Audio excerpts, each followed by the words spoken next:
تو ایک پٹھان بڑا خوبصورت, بڑا نورانی چہرہ اس کا, تو میں ایسے لیٹا ہوا تھا,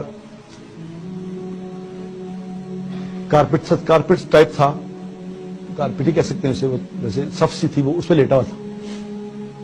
تو اس نے دیکھا کہ, اور مجھے کچھ 2-3 لڑکے نا دبا رہے تھے, تو اس پٹھان نے دیکھا, اس کو بزرگ ٹائپ آدمی لگتا ہے, تو اس کو میں اٹھا کے اس نے کہا بابو جی اٹھو تمہیں 2 باتیں بتاؤں بڑی قیمتی. میں نے کہا پٹھان آدمی ہے کیا بتائے, ہم کیا سمجھتے ہیں پٹھان کو, انہوں نے کہا اس نے کیا بتانا ہے.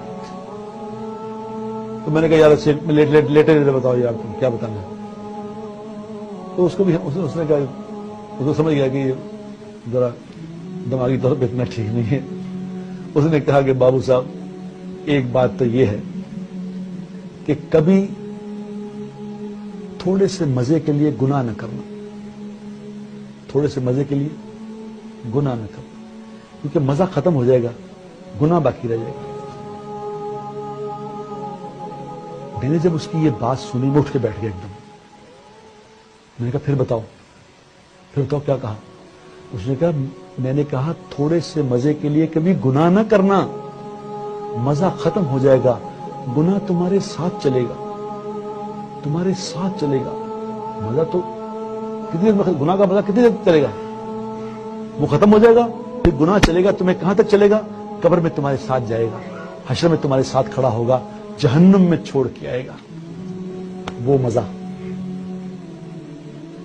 میں نے کہا دوسری بات بتاؤ.